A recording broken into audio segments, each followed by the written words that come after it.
Boa tarde, gente. Tudo bem? Meu nome é Bruna Senetti Scarpione. Eu sou aluna do segundo ano do programa de pós-graduação em Economia Aplicada da UFSCar e esse é o curso de Introdução à Econometria no R. A gente vai começar a terceira aula, que é sobre dados em painel.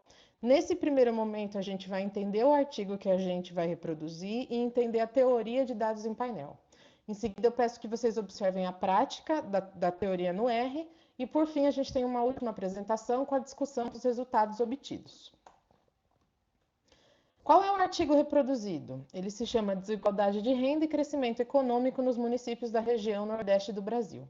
O que os dados têm a dizer? É de autoria do Paulo de Andrade Jacinto, professor da Federal do Paraná, e do César Augusto Oviedo Terrada, professor da Federal de Pelotas. O artigo é de 2009 e ele está disponível nesse link. Resumo do artigo. Qual é o objetivo dos pesquisadores? É analisar a hipótese da ocorrência da curva de Kuznets para os municípios da região Nordeste do Brasil entre 70 e 91. O que é a curva de Kuznets? Ela é um gráfico que relaciona a desigualdade de renda a crescimento econômico, sendo o crescimento representado pela renda per capita do município. Os dados utilizados são do Atlas de Desenvolvimento Humano no Brasil, que é elaborado pelo PNUD, das Nações Unidas. Os autores concluíram que, de fato, ocorre a curva de Kuznets no Nordeste do Brasil durante o período estudado. Quem foi Simon Kuznets? Esse economista aqui. E no seu discurso de despedida da presidência da American Economic Association, o Kuznets apresentou um trabalho e levantou questões muito interessantes que hoje para nós são extremamente relevantes. A primeira delas, a desigualdade de distribuição de renda aumenta ou diminui conforme o crescimento econômico avança? Então, à medida que o tempo passa e uma economia tende a se expandir, qual é a trajetória da renda da população? Ela se torna mais igualmente distribuída ou mais concentrada? E que fatores determinam a trajetória da desigualdade de renda no longo prazo? O Kuznets utilizou a metodologia de séries temporais, que a gente vai ver na quarta aula.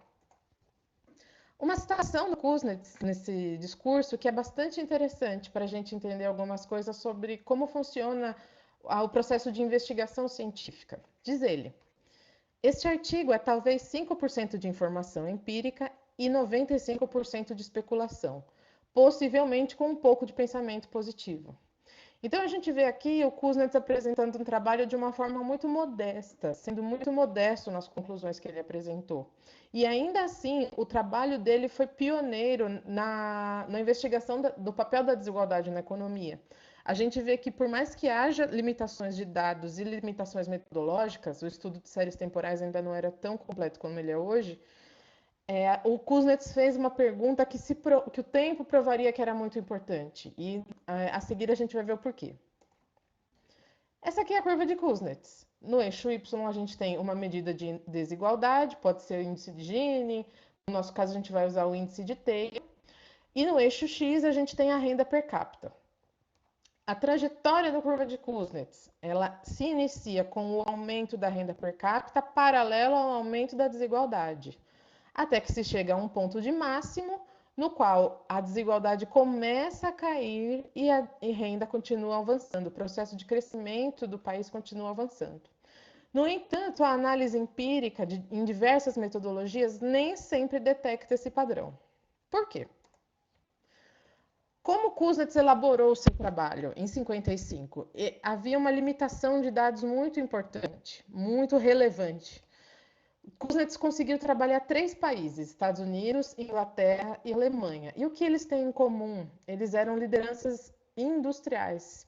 Eram e são lideranças industriais. E o que isso significa?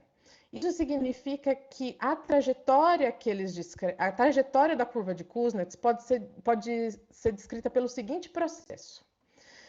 A população migrou nesses países de um setor tradicional, a agricultura, para um setor moderno, que paga maiores salários. Ok? Como assim? Vamos pensar no processo iniciado com a Revolução Industrial. Na Revolução Industrial surge a manufatura, depois a indústria organizada, a população passa a migrar do campo para as cidades. Na cidade se ganha um pouco mais comparado à agricultura. Só que a população não migra totalmente para lá. Uma parte da população, a maior parte, permanece no campo. Isso é o que acentua a desigualdade. Você tem uma proporção crescente de pessoas indo para a indústria, que ainda é pequena em relação ao total da economia. A maioria ainda está na agricultura recebendo menores salários, enquanto uma minoria passa a ganhar mais indo para a indústria. Por isso que a renda per capita total aumenta, mas a desigualdade também aumenta. Poucos passaram a ganhar mais e muitos permanecem na agricultura ganhando menos. À medida que o processo de industrialização se consolida e a migração para o setor mais dinâmico da economia aumenta, que é a indústria, e à medida que a indústria concentra a maior parte da população, a desigualdade diminui no longo prazo. Kuznets no Nordeste brasileiro. Os autores estão escrevendo em 2009 sobre o período de 70 a 89, precisamente. Um período que engloba o milagre econômico e é seguido pela década perdida. Por que a escolha do Nordeste? Porque durante esse período, a taxa de crescimento médio do PIB per capita dos 9 estados do Nordeste foi maior do que a taxa de crescimento médio do PIB nacional. Num contexto de milagre econômico, isso é muito interessante de observar. Se o crescimento do PIB per capita estadual no Nordeste foi maior do que o crescimento, pelo menos na época do milagre, é interessante observar essa região, entender qual, já que a trajetória do crescimento foi tão meteórica, qual foi a trajetória da desigualdade na região? Ela seguiu a trajetória prevista por Kuznets? E se não, por quê? Ok? Em 2009, a análise municipal ainda era algo um pouco mais difícil de conseguir. E os autores colocam como uma contribuição importante do trabalho deles utilizar a análise municipal porque ela amplia muito a base de dados, amplia a amostra. Okay? Vamos tratar, portanto, agora que a gente entendeu a curva de Kuznets, qual foi a importância do trabalho dele? Ele deu o pontapé inicial para as investigações sobre a relação entre desigualdade de renda e crescimento econômico. Foi a partir do trabalho de Kuznets que economistas passaram a perceber que era necessário medir a desigualdade. De lá, são criados índices como Gini, Atkinson, Theil, que é o que a gente vai usar, entre outros. Ok? E a metodologia inicial que o Kuznets utilizou foi aplicada a diversos países, diversas bases de dados e nem sempre confirmou a trajetória de um invertido. Só que isso é um problema? Não. A gente viu nos slides anteriores que Kuznets descreve uma trajetória específica de países desenvolvidos e industrializados. Para países emergentes, para outras unidades de medida como estados, cidades, etc. Será que essa trajetória acompanha dos países desenvolvidos industrializados? Naturalmente que não.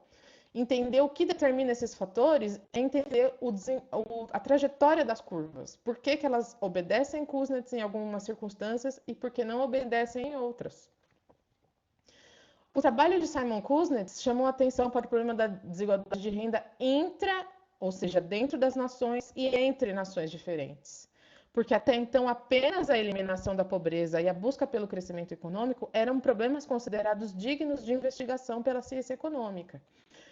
À medida que o século XX passa, a gente vê que a desigualdade se torna, se agrava, mas além disso ela carrega dentro de si alguns conceitos de ciências sociais mais puras, como o poder. A gente já vai falar disso nos próximos slides. O problema da desigualdade passa, então, a ser investigado por micro e macroeconomistas.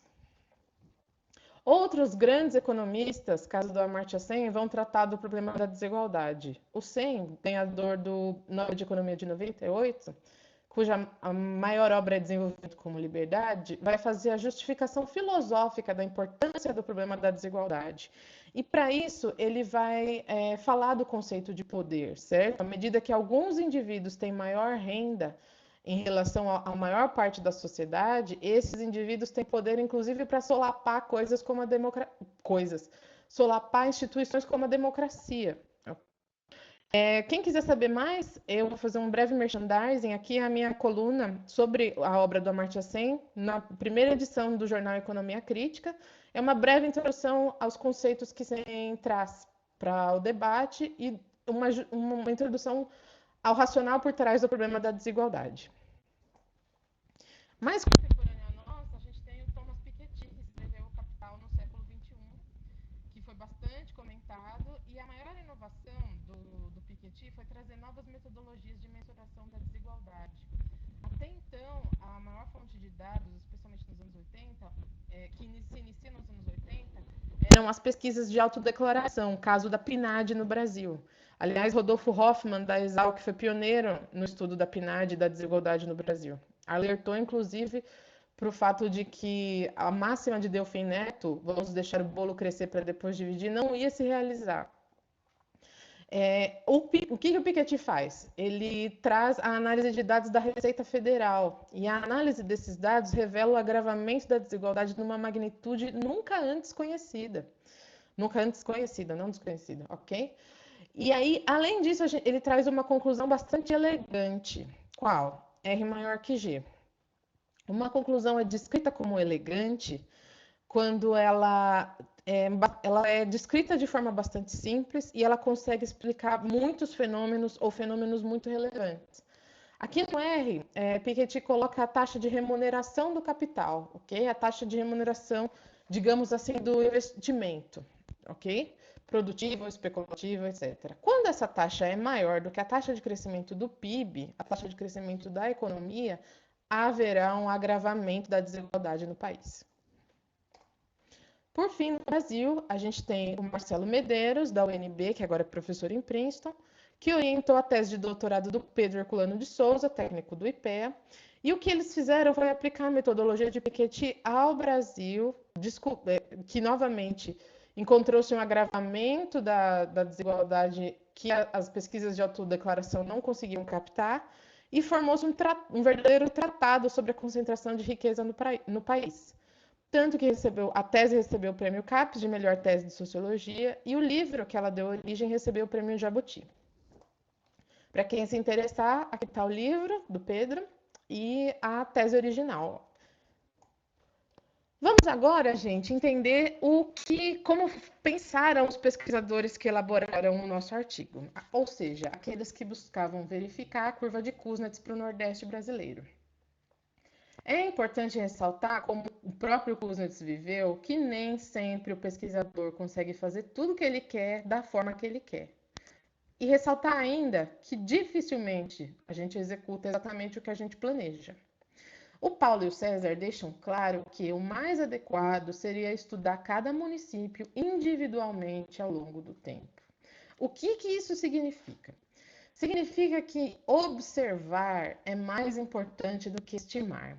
Se cada município pudesse ter algum responsável por calcular a renda per capita ano a ano, colocar num gráfico essa renda per capita, e um outro responsável para calcular uma medida de desigualdade determinada ano a ano e colocar num gráfico, a gente teria só valores observados.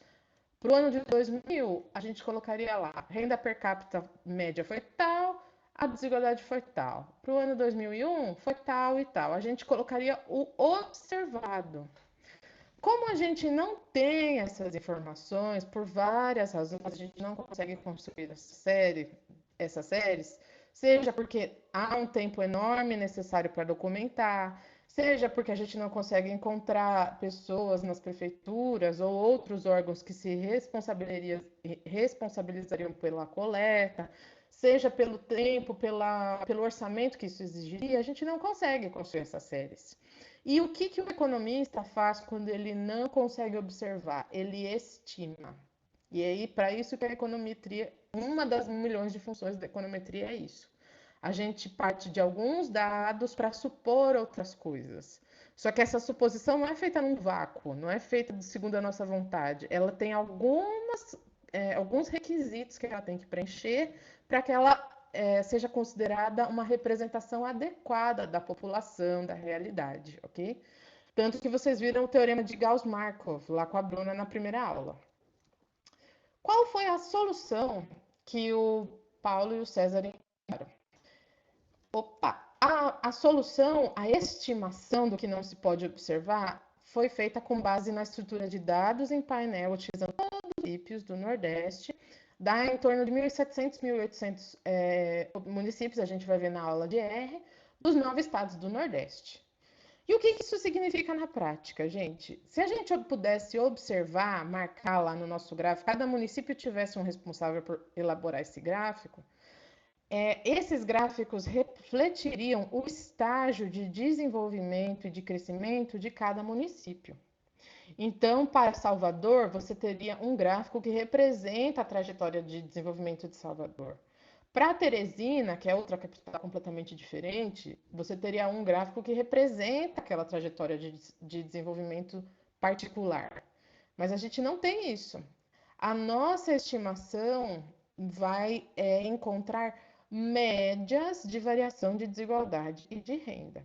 Okay? A gente não vai conseguir, ao realizar a estimação, levar em conta esses diferentes estágios de desenvolvimento e crescimento. O que a estimação faz? Ela vai pegar todas essas amostras e para cada amostra houve uma trajetória diferente, como a gente já comentou. Ela vai encontrar uma média, certo? Na média, quanto foi a variação para 1% de variação na renda, quanto foi a variação de desigualdade? Amostra por amostra, cada uma tem o seu valor. Então, vamos supor que em Salvador, 1% a mais de renda leva a uma variação de 2% na desigualdade. Vamos supor que em Teresina, uma variação 1% a mais de renda leva a 8% a mais de desigualdade. Cada uma tem a sua. A gente não vai encontrar particular, a gente vai encontrar uma média, certo? Vamos supor que ela fique em 4%, 5% no caso, certo? Para toda a amostra observada. Uma vantagem da estimação de dados em painel é que ela leva em consideração a passagem do tempo, certo? Na hora de estimar, só que a média do efeito das variáveis explicativas é constante ao longo dos anos. O que isso significa, gente? Se eu vou olhar de 2000 a 2010, pode ser que 1% da renda a mais em 2000 significasse 2% a mais de desigualdade. E em 2008, 1% a mais representasse um aumento de 10% a mais na desigualdade. Esse efeito varia período a período. Nós não vamos encontrar essa variação, nós vamos encontrar um efeito constante. Vai ser como se a cada ano 1% a mais de renda levasse a 5% a mais de desigualdade, certo? A gente não vai olhar, o dados em painel estima olhando período a período, mas o efeito encontrado é constante, ele é uma média constante ao longo de todo o período observado. Breve revisão, gente. O que vocês já viram com a Bruna? Vocês viram dados em cross-section ou dados de corte transversal. O que caracteriza os dados de corte transversal? Uma amostra de N unidades, N indivíduos, N entidades. Sejam eles 27 estados brasileiros, 10 mil famílias, 5 mil municípios. No nosso caso, vão ser mais ou menos, como eu disse antes, 1.700, 1.800 municípios. Característica importante de dados em cross-section. A observação é feita em um único período de tempo, seja no ano 2000, seja em maio de 2020, etc. Então, aqui tem uma tabela de exemplo de dados cross-section. Aqui você tem a amostra, cidade 1, 2, 3, até a N. E o que a gente observou? Renda per capita da cidade em um período determinado para todas as variáveis, certo? Foi lá observando.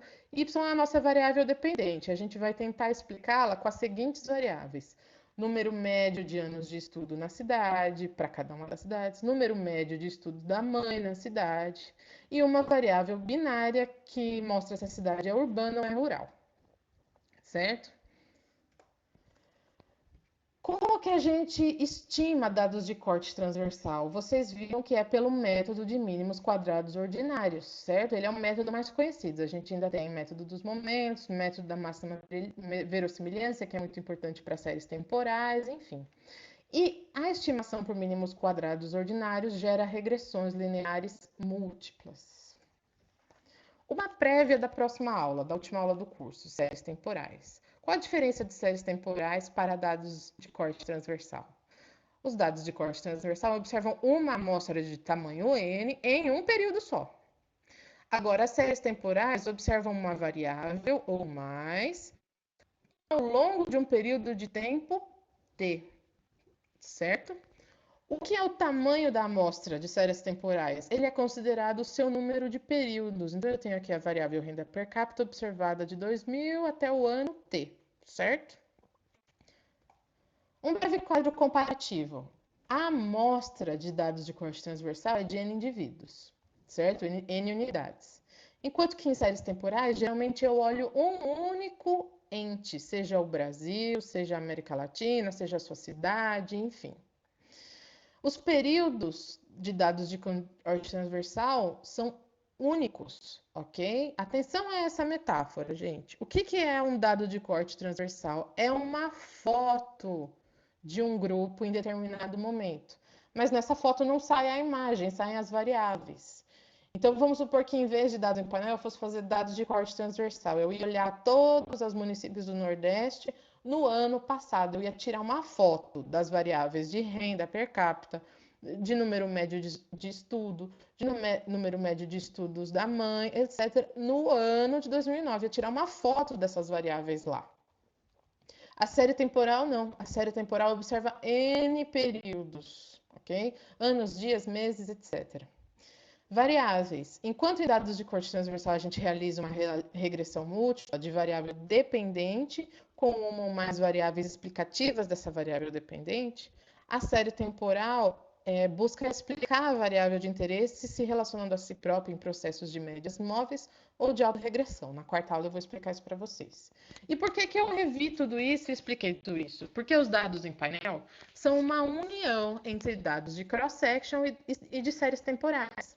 Eles unem uma amostra de determinados indivíduos observados ao longo de um período de tempo. Além disso, eles também podem ser estimados por MQO, considerando algumas especificidades. Aqui a gente tem um painel de 2 anos, gente. A gente tem o ano de 2009 e o ano de 2010.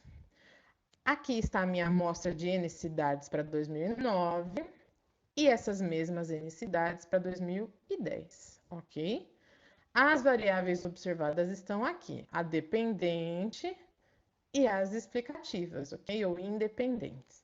Então, em 2009, para a cidade 3, eu tenho a variável 1, que é número médio de anos de estudo, para a cidade 3. Mas, além disso, para essa mesma cidade, eu tenho os valores de 2010. Eu tenho a variável 1 para a cidade 3 em 2010, que são os valores com asterisco, ok? Os valores com asterisco.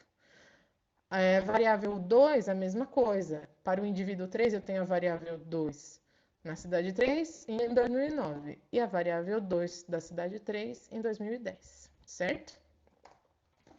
Bibliografia do curso, gente, porque agora a gente vai começar com a parte teórica. Eu vou utilizar esse livro, Introdução à Econometria, uma abordagem moderna, do Jeffrey Wooldridge, professor da Universidade de Michigan. Eu vou utilizar os capítulos 13 e 14, principalmente o 14. E ele tem o trabalho do Jeffrey é muito importante para a econometria de dados em painel. Ele tem também um livro específico sobre isso, um pouco mais completo. E uma curiosidade, ele responde as dúvidas dos alunos sobre econometria no ResearchGate, certo? Se vocês quiserem encontrá-lo, ele é super acessível. No capítulo 14, o que o Jeffrey faz? Ele diferencia duas estruturas que são fundamentais para a gente entender dados em painel. Ele diferencia o agrupamento de dados de corte transversal dos dados em painel de fato, ou dados longitudinais. Onde é que está essa diferença, gente?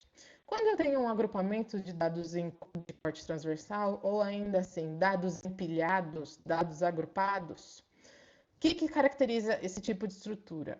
Uma amostragem aleatória de dados de uma população grande em diferentes períodos de tempo. O que isso significa? Que a cada período novo, realiza-se uma nova seleção na amostra da população. Então, vamos imaginar, gente, que a turma que entrou em econometria no ano passado, na UFSCar, tem 100 pessoas. E o curso de economia está durando 5 anos, né? 5 ou 4, não lembro. Mas vamos supor que eu vou fazer uma pesquisa com essa turma de 100 alunos. No ano de 2009, eu vou sortear 20 alunos desses 100 para responder minha pesquisa. No ano de 2020, eu vou sortear mais 20, que alguns podem ser que sejam os mesmos, pode calhar de acontecer, mas a minha não é igual, certo? A menos que o sorteio esteja viciado, há uma chance muito baixa disso acontecer espontaneamente. No terceiro ano de 2021, eu vou sortear mais 20. Então, ao todo, eu tenho 60 alunos, ok? 20 em cada turno, diferentes entre si, com pequenas exceções. Aí, depois, eu vou olhar o quarto ano, sortear mais 20, certo? Eu vou sortear, a cada período novo observado, eu realizo um novo sorteio. Isso se chama de amostragem aleatória. Qual a vantagem disso? Que as amostras são independentes. Se as amostras são independentes, não há correlação serial entre os erros. Então, vamos supor que eu sorteei uma aluna no ano passado e sorteei uma outra aluna nesse ano. Mesmo que elas sejam amigas, que elas conheçam, sei lá, os fatores não observados da primeira menina, quais são esses fatores não observados? Os erros. Erros aqui tem o sentido lá da regressão populacional que vocês viram com a Bruna. Fatores não observados, tudo isso vai para o erro. Então, eu não olhei o estado psicológico da primeira, eu não olhei o porquê que ela escolheu o curso, se foi por questões financeiras ou se foi por gosto, etc. Vários fatores não observados que acometem a primeira menina não influenciam a amiga dela que foi sorteada no segundo período, certo? Os fatores não observados não são correlacionados. Da mesma forma, essa menina do segundo período, que eu também não observei algumas coisas, essas coisas que eu não observei não influenciam a amiga do período anterior e nem os amigos das próximas, certo? Isso é uma amostragem aleatória e independente, de tal forma que não há correlação serial entre os erros. Vocês lembram lá da Bruna, gente, o que acontece com a correlação serial entre os erros? Dá uma série de problemas que a gente vai ver a seguir. E qual que é o método de estimação de dados empilhados ou agrupados? É o MQL agrupado, pula de OLS, certo? Agora a gente vai falar de painel real, de painel de fato, dados longitudinais ou dados em painel. Nesses aqui, vocês já devem estar imaginando, é a mesma amostra de unidades ou de indivíduos que é observada ao longo de diversos períodos de tempo. Então, essa minha pesquisa com os alunos, ela ficaria assim.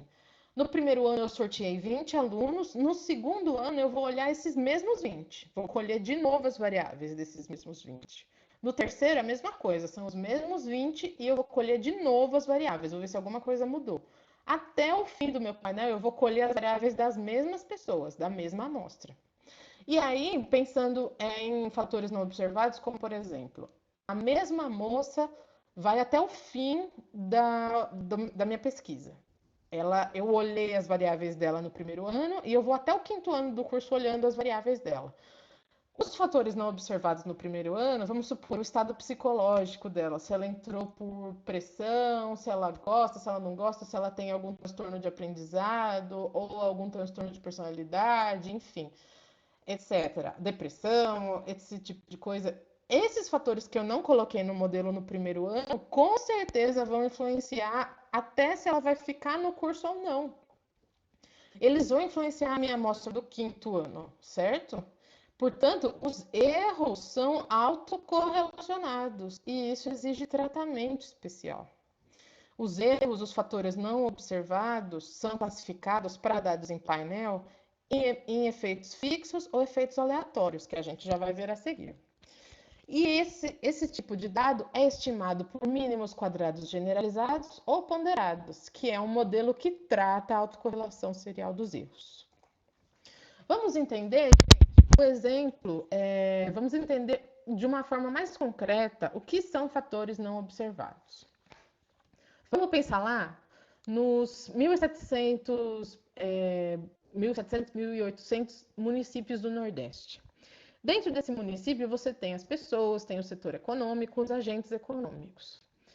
E dentre esses agentes, a gente tem as categorias profissionais, agricultores, industriais, profissionais liberais, etc. Certo? E essas categorias em cada município possuem diferentes aptidões. Peço que vocês prestem atenção ao conceito de aptidão. Cada uma delas possui diferentes aptidões para realizar o seu trabalho. E isso é causado por vários fatores. Por exemplo, herança familiar ou cultural, como por exemplo, se você é um agricultor, pelo contrário, se seus pais, seus avós eram agricultores, ou porque eles possuíam terras, ou viviam no sistema de arrendamento, etc. Há uma grande probabilidade que você assuma a propriedade ou pelo menos vá trabalhar no mesmo setor, certo? Além disso, tempo de residência na cidade. Se você seus pais eram comerciantes e eles estão há muitos anos na cidade, eles são bastante conhecidos, têm um público cativo, para eles há uma maior aptidão para realizar o seu trabalho do que um comerciante que acaba de chegar na cidade, ok? Essa coisa da herança familiar ou cultural também tem o fato de, por exemplo, você poder ser iniciado no setor, aqui, ó, iniciação profissional pela família. Se seu pai tinha uma empresa, ou se seus pais eram professores, por exemplo, você já teve contatos muito cedo. Isso te deu uma facilidade para absorver o ofício. Todas essas facilidades dadas por convivência com aquele ofício, dadas por conhecer as pessoas certas, por ter um público cativo, enfim, etc., de aptidão, ok? Vou chamar de aptidão. Essa aptidão vai acompanhar esses profissionais ao longo de todos os anos observados do painel, certo? E à medida que elas acompanham os profissionais, elas influenciam a renda e, portanto, influenciam a desigualdade nos municípios, certo? No entanto, a aptidão não tem uma unidade de medida definida, certo? Eu meço distância em quilômetros, metros, enfim. Mas eu meço aptidão em quê? Eu não tenho. A gente sabe que a gente tem variáveis proxy, variáveis instrumentais, tem várias outras técnicas econômicas de medir essas coisas. Mas a aptidão em si é uma coisa subjetiva, ela não tem unidade de medida, certo? Outros fatores que são exemplos de fatores não observados. A gente falou da aptidão, que é um fator que não possui unidade de medida, ele é subjetivo. Mas existem outros fatores que são não observados que têm unidade de medida, como, por exemplo, distância da cidade à capital do estado. Então, quando você tem, por exemplo, uma cidade que é próxima da capital, você tende a ter menos custos de transporte, tende a ter mais absorção de conhecimento, que é um fenômeno do transbordamento que a gente chama. Tem uma série de facilidades que vem com estar próxima da capital, especialmente na redução do custo de transporte e no transbordamento de conhecimento. Isso aqui é um fator não observado que tem unidade de medida, mas dificilmente a gente coloca ele no modelo. Tem modelos em que ele é relevante, tem modelos que não, certo?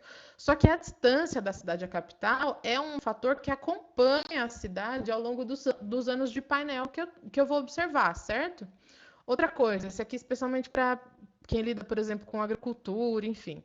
A forma pelo qual o espaço foi ocupado, se foi por colonização de povoamento ou exploração. Povoamento no sul do Brasil, exploração no seu litoral, certo?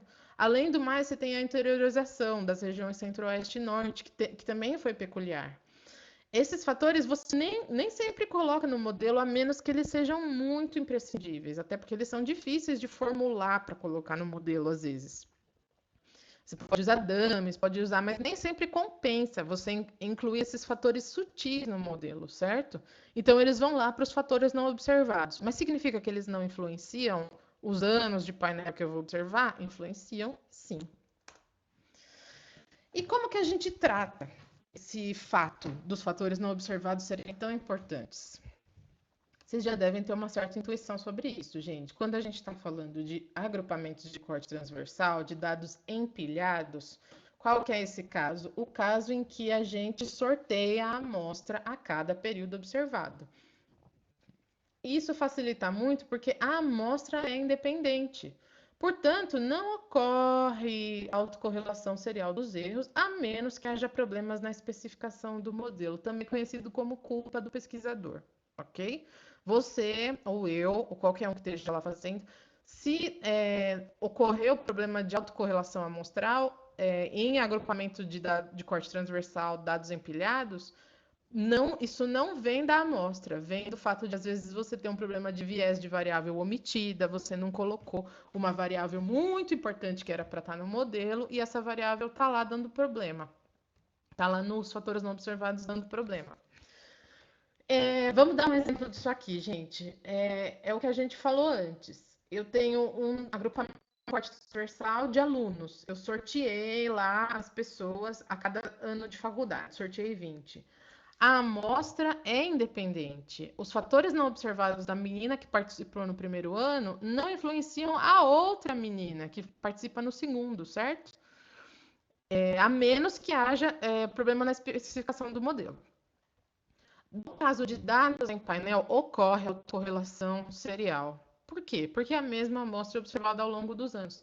Então, eu não observei estado psicológico, não tem essa variável no meu modelo. Mas, como a minha amostra é a mesma, o estado psicológico de quem começa a pesquisa influencia a pessoa ao longo de todos os períodos da pesquisa, certo? E ela precisa ser tratada. Essa autocorrelação do que não é observado, que é um problema do modelo de dados em painel, que tem sempre a mesma amostra, precisa ser tratada, certo? Por quê, gente? Para que não ocorra heterocedacidade e para que os estimadores encontrados sejam consistentes. Vocês lembram o que é um estimador consistente? Para a gente entender o estimador consistente, a gente tem que entender o que é um estimador não viesado. Vocês lembram disso? Um estimador não viesado é aquele que, assim, a gente tem uma população, só que a gente nunca consegue olhar a população inteira. A gente olha uma amostra, a gente colhe uma amostra de indivíduos dessa população. Mas como que a gente pode falar que a nossa conclusão para a amostra vai valer para todos da população? Vai ser representativa dessa população? A gente tem lá o teorema de Gauss-Markov. Vocês lembram? Vocês viram com a Bruna. E as 4 primeiras hipóteses, linearidade dos parâmetros, variabilidade em x, etc., né? Não colinearidade perfeita, enfim, amostra aleatória, enfim. E, por último, principalmente a hipótese da média condicional nula, que é a hipótese 4, elas são as hipóteses que precisam ser cumpridas para que diga que o meu estimador é não viesado, que ele representa o parâmetro populacional não observado, ok? Um estimador consistente é aquele que, conforme a minha amostra aumenta, ele se torna cada vez mais próximo do parâmetro populacional não observado, certo? O grande problema da econometria é a gente não cumprir essas 4 hipóteses e ter um estimador viesado. E isso não pode em hipótese alguma, certo? A gente tem que cumprir, tem que fazer um esforço, pelo menos. E a heterocedacidade, que é o quê? O ideal é que a gente consegue calcular as variâncias das variáveis observadas, não consegue? Então, eu colho lá renda per capita. Eu consigo calcular a variância da renda per capita para minha amostra. Consigo calcular a variância do número médio de anos de estudo para minha amostra. Mas e a variância do que eu não observo? Como que eu calculo isso? Eu suponho que a variância do que eu não observo é um número, é um fator constante. A isso se dá o nome de homocedacidade. E por que que a homocedacidade é importante? Ela é importante para que a gente consiga realizar o teste T, que indica quais são as variáveis significativas no modelo, certo, gente? O teste T exige que os erros, aquilo que não é observado, varie constantemente, não varie cada dia, de uma forma que é descrita, por exemplo, por uma equação, de forma variável e não constante, certo? É necessário que seja constante para que se realize teste T, que é baseado na distribuição normal, certo? Eu preciso dessa constância porque o teste T é baseado na distribuição normal, é uma normalização. E a heterogeneidade é um drama entre os alunos, mas ela é um problema menor em relação ao problema do viés. O problema do viés a gente tem que resolver. Para a heterogeneidade, como ela é muito comum, a gente tem uma série de formas de resolver. Estimador robusto, matriz de White, enfim. Às vezes a gente estima um modelo com estimadores não viesados, garante que os estimadores são não viesados, e no final a gente corrige tudo pelo desvio padrão, que é o tal da matriz de White, do estimador robusto. A gente só corrige as estatísticas T. Só que o não viés não. O não viés é imprescindível, é fundamental. O cumprimento da hipótese 4 do teorema de Gauss-Markov. Como que a gente trata esses problemas para dados em painel? A gente classifica o que é não observado em constante ou aleatório. Então, vamos pensar aqui juntos, gente.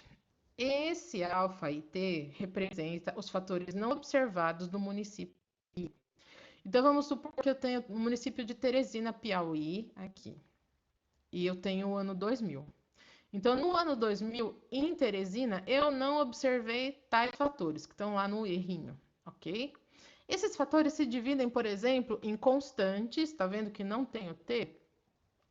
Aqueles que permanecem constantes são chamados de efeitos não observados, beleza? E quem que eu posso colocar aqui? Eu posso colocar vegetação, clima, bacias hidrográficas, distância do litoral, distância de Brasília, por exemplo. Posso colocar tudo isso é constante e não está no meu modelo, certo? E também tem os fatores não observados que variam com o tempo. Aí eles a gente chama de erros idiosincráticos. Por exemplo, dinâmica migratória. Dinâmica migratória tende a variar com, por exemplo, período do ano, se você tem datas importantes de festa, ou por outras razões. Que outras coisas a gente pode colocar aqui? De modo geral, os fatores naturais ficam aqui nos constantes. E os fatores referentes a decisões humanas ficam aqui no tempo. Outro fator importante, eleições.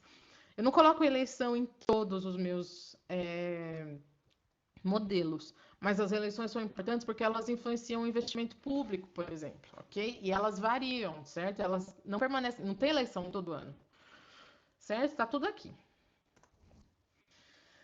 Vamos agora entender melhor a hipótese 4 do teorema de Gauss-Markov. Vocês lembram, gente, do trabalho com a Bruna, de que aqui ia a letra E grega para MQO comum, para regressão linear. O que a hipótese de Gauss-Markov A4, a hipótese da média condicional nula, afirma? Que para que o estimador seja consistente, não viesado, os efeitos não observados devem ser não correlacionados às variáveis explicativas e também o erro idiosincrático. Então, tudo que eu não observo constante ou não constante, idiosincrático, tudo isso não pode ter correlação com o que eu observo. Por quê, gente? O que essa hipótese fala na prática? Ela diz que todas as variáveis que são importantes tanto para a explicação de x, para a explicação da minha variável dependente y, assim como todas as variáveis que influenciam x, estão no modelo. Não tem nada super importante que eu não esteja observando, certo? Exemplo clássico. A gente está olhando o salário lá no y. Então, eu ponho de tudo no modelo, ponho tudo que você pensar, mas não ponho educação, não ponho o número médio de estudos, ou não ponho, por exemplo, número de matrículas num ano, etc. Número de matrículas da geração que agora está no mercado de trabalho. Os meus estimadores, mesmo que eu ponha tudo quanto é variável que você pensar na parte explicativa, os estimadores beta vão ser representativos? Não, porque tem uma variável super importante que influencia y que não está sendo observada. E mais importante, aí a gente já tem problema de viés de variável omitida, mas além disso, muito provavelmente as variáveis referentes à educação influenciam os x, certo? Tem outras variáveis que são relacionadas à educação que estão no erro. E aí, qual que é o problema? O meu beta não vai mostrar o efeito exato dessas variáveis, certo? Das variáveis que estão no modelo. E os betas encontrados vão ser uma mistura da variável que eu estou observando e daquela que é importante que eu não estou observando. Então, você não capta o efeito direto, limpo, puro, ok? Portanto, você tem os estimadores viesados. A hipótese 4 exige, na verdade, que não haja essa correlação entre o que eu não observo e o que eu observo para que eu consiga captar estimadores corretos dos efeitos daquilo que eu estou observando. Como a gente tem autocorrelação amostral nos dados em painel, a gente tem que tratar esses fatores para que a hipótese da média condicional nula valha, ok? Para que ela seja válida e a gente obtenha estimadores consistentes. para que não ocorra esse problema que eu exemplifiquei agora para vocês. Eu olho tudo para explicar salário, mas não olho, então não rola. E vamos supor que eu esteja fazendo um modelo de dados em painel e eu olho tudo para explicar salário, mas eu não olho educação. A educação vai influenciar todo o meu painel, porque painel é aquilo que tem a mesma amostra ao longo de todo o período. Se eu não observar a educação e violar a hipótese 4, a educação vai dar problema no primeiro ano, vai dar problema no segundo, problema em toda a minha amostra. Então, ou eu tiro ela de lá e coloco no modelo, realizo resolvo o problema de viés de variável omitida, ou se é uma variável para vocês. Eu estou olhando lá o problema, os alunos na pesquisa, estou olhando os mesmos alunos em cada ano, beleza? Por 5 anos, 20 alunos, de um total de uma população de 100. No início, o estado psicológico das pessoas, enfim, ele vai influenciar meu primeiro ano, vai influenciar o segundo, vai influenciar o terceiro, etc. Mas ele não está no modelo porque ele é uma variável considerada de menor importância, ok? E considerada muito subjetiva. Isso significa que ele não está agindo? Não, ele está agindo. Se ele está agindo, ele está causando autocorrelação amostral. Há uma probabilidade gigantesca de violação da hipótese 4 e também das hipóteses 5 e 6 do teorema de Gauss-Markov. Então, eu tenho problema de viés e problema de heterossexicidade. Para tratá-los, eu preciso abordar os fatores não observados no painel. E aí, gente, a gente chega nos modelos efetivos de dados em painel. São dois modelos, o modelo de efeitos fixos e o modelo de efeitos aleatórios. Vamos lá. Modelo de efeitos fixos. Lembra desse aqui, gente, que são os fatores constantes, fatores não observados constantes, chamados de efeito não observado? No modelo de efeitos fixos, eles são removidos através de um desenvolvimento matemático, belezinha? E o erro idiosincrático não é tão relevante em magnitude como o efeito constante.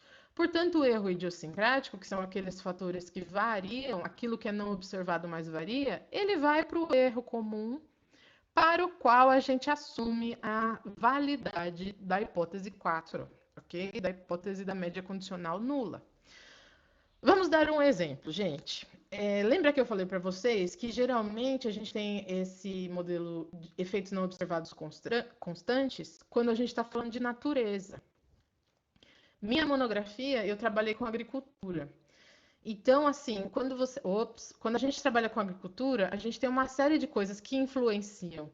No primeiro ano, eu usei 6 anos. Então, nos 6 anos que eu observei os 27 estados brasileiros, a vegetação de cada estado foi importante, o clima foi importante, a realidade hidrográfica desses estados foi importante, etc. A distância deles de Brasília foi importante. Tudo isso é constante, certo? No sentido de que, assim, claro, você tem naturais, é possível que haja, mas de modo geral, a vegetação influenciou X% no primeiro ano, influenciou X% no segundo, X% no terceiro, esse efeito não mudou, certo? E se mudou, mudou muito pouco.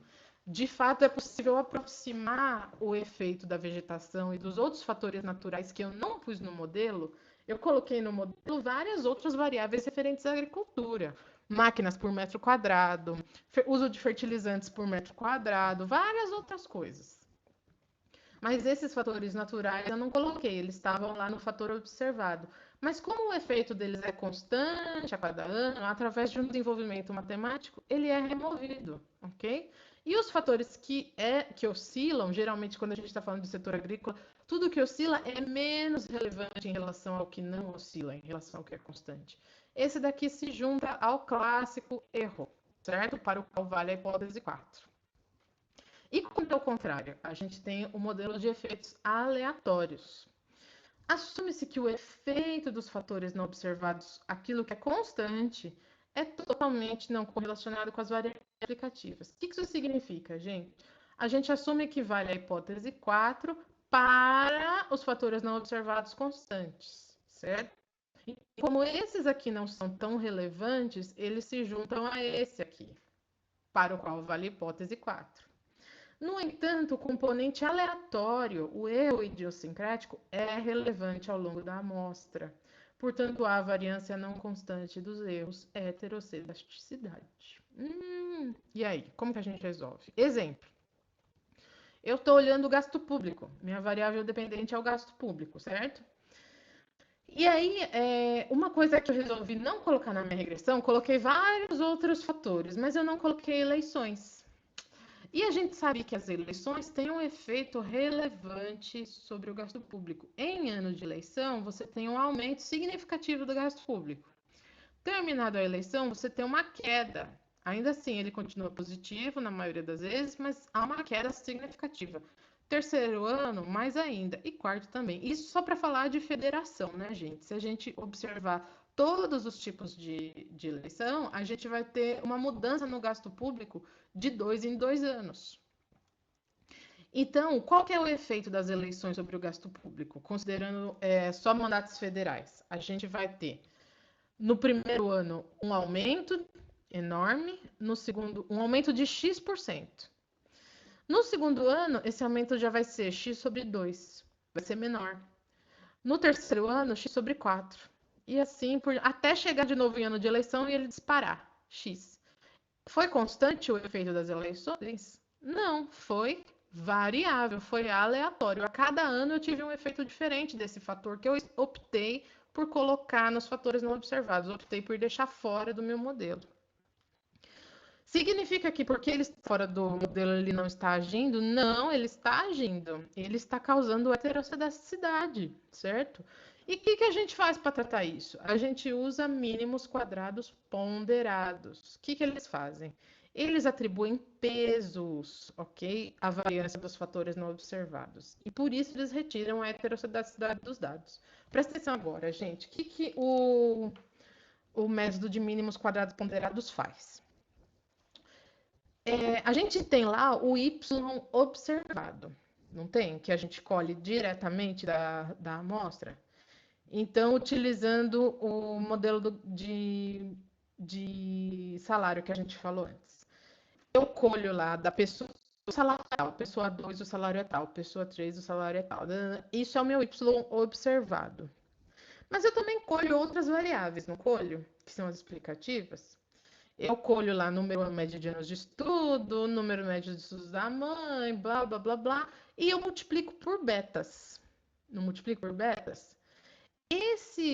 A gente espera que essa estimação baseada nas variáveis explicativas esteja próxima do Y observado, mas ela não é o Y observado, ela é o Y estimado. A parte determinística do modelo, a parte que é composta pelas variáveis explicativas, é chamada de parte determinística e ela gera um valor estimado de y, ela gera um y chapéu. O que o mínimos quadrados normais faz? O mínimos quadrados normal faz, o m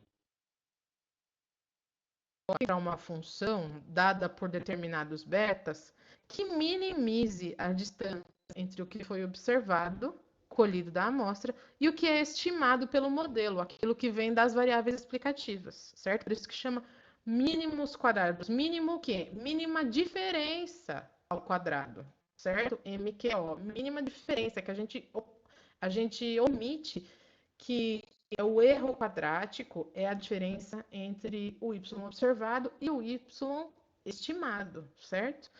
Agora, o primo mais velho do MQO, que é o mínimos quadrados ponderados, o que ele faz? Ele vai olhar o y observado e vai olhar o y estimado para cada amostra, certo? Com as variáveis que eu escolhi. Aí, a amostra que tem uma diferença muito grande entre y observado e y estimado, vocês concordam que ela está prejudicando o modelo, que ela mostrando que para essa amostra o modelo não está sendo bom para explicar o Y, então ele dá um peso, ele dá uma ponderação menor a essa amostra, certo? Porque essa amostra está puxando a variância do modelo alto. Agora tem uma outra amostra, tem uma outra cidade, uma outra pessoa, para quem o Y observado está próximo do Y estimado pelo modelo. Essa amostra vai ganhar um peso maior. E é nessa distribuição de pesos que você pune quem tem alta variância e recompensa, valoriza quem tem uma variância menor dos fatores não observados, certo? É isso que o mínimos quadrados ponderados faz. E é por isso que não é que ele elimina a heterocedacidade. Matematicamente ele elimina. Mas a verdade é que ele minimiza isso aqui em relação ao que eu tenho de bom no meu modelo, em relação às amostras que se comportam bem. Certo? Então é isso. No exemplo das eleições, você tem lá as cidades em que o efeito aleatório foi menor, o efeito das eleições foi menor por alguma razão, elas são menor ou às vezes assim condizente com o que o modelo previa, elas vão receber peso maior. E as que tiveram oscilações muito grandes ou diferenças muito grandes entre o que é estimado e o que é observado vão receber peso menor. E aí eu trato a heterocedacidade dos dados.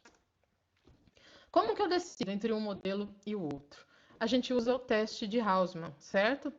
Na hipótese nula, os coeficientes que representam fatores não observados não são constantes. Isso significa o quê? Que o método de efeitos aleatórios é melhor, ok? Se tudo que representa os fatores não observados não pode ser representado por constante, então eu não posso usar efeito fixo. É o caso de, como eu falei para vocês, modelos que lidam com variáveis mais referentes à escolha humana, certo? A gente e não a natureza. E aí, né, geralmente, isso leva a tudo que não é observado não poder ser representado por constante. E aí eu tenho um modelo de efeitos aleatórios. Hipótese alternativa. Os coeficientes que representam aquilo que eu não observo variam pouco, certo? Se eles variam pouco, eles podem ser representados por constante, ok? E quando eles podem ser representados por uma constante, eu posso usar um modelo de efeitos fixos que vai removê-los matematicamente. A regra de decisão é de sempre. A gente tem um teste monocaudal. O valor sendo menor que 5%, ou que o nível de significância que o pesquisador determinar, 1, 10 de modo geral, indica a rejeição da hipótese nula, ok? E a não rejeição da hipótese alternativa. Breve revisão. O que a gente está estudando nessa aula? A gente está estudando dados longitudinais, aqueles que têm dimensão espacial, que têm amostra, que têm a característica do dado da cross e tem dimensão de série temporal, trabalham com vários períodos de tempo. Dados longitudinais podem se dividir em agrupamento de corte transversal, certo? No qual ocorre um sorteio de novas amostras a cada período, e dados em painel, em que a mesma amostra é acompanhada ao longo do tempo, ok? Aqui tem um errinho, gente. Efeitos fixos, os dados em painel se dividem em efeitos fixos, nos quais os fatores não observados, que são constantes, são eliminados na estimação. Ao contrário dos efeitos aleatórios, os fatores não observados variam ao longo do tempo e exigem uma ponderação. A gente diferencia os dois utilizando o teste de Hausmann. Voltando para o artigo, gente. O que a gente vai rodar? A gente vai rodar um painel para a curva de Kuznets. E vocês lembram que a curva de Kuznets é uma parábola voltada para baixo? Se ela é uma parábola voltada para baixo, ela obedece à fórmula de Bhaskara. Olha aqui a fórmula de Bhaskara. O termo quadrático, o termo individual, belezinha? E aqui, o que a gente tem no Y? A gente tem uma medida de desigualdade. No nosso caso, ela vai ser o índice de Theil, ok? E os valores de Y é a convenção que a gente usa para representar renda per capita do município. Então, eu tenho o índice de Theil de desigualdade para o município tal, no período tal, a renda per capita do município num período tal, sendo que eu tenho vários períodos. E aqui a gente tem aquilo que a gente viu antes, os fatores não observados. A gente tem aquele erro comum lá da regressão de Miquel e tem os fatores não observados constantes e os aleatórios idiosincráticos. Qual que é a condição de Bhaskara para que eu obtenha uma parábola voltada para baixo? Ok? O termo quadrático deve ser menor que zero e o outro termo deve ser maior que zero. Quando a gente rodar, é isso que a gente vai buscar. A gente vai rodar para todos os municípios do Nordeste e vai ver se a gente chega nisso aqui. A gente vai ver se esses coeficientes obedecem essa condição de Bhaskara. Lembrando, gente, que como eu tenho dados em painel, eu tenho duas dimensões. Eu não estou falando mais de coisas unidimensionais. Eu estou falando de tempo e de lugar. Então, eu tenho vetores, tenho matrizes, ok? Vetor com os valores da medida de desigualdade, no nosso caso, o índice de Theil. Depois, matrizes dos valores de renda per capita por cidade. Por que matriz, gente? Por cidade e por tempo. Ok?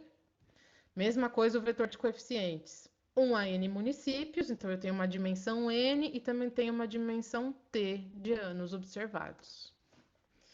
Curiosidadezinha, gente. Se esses valores não observados, sejam constantes, sejam idiosincráticos, forem iguais para todos os municípios observados, e aí o MQO agrupado, que é a estimação de dados empilhados, que a gente viu antes, dados empilhados aqueles nos quais ocorre sorteio de amostra a cada período, aí os estimadores vão ser iguais para painel e para MQO agrupado.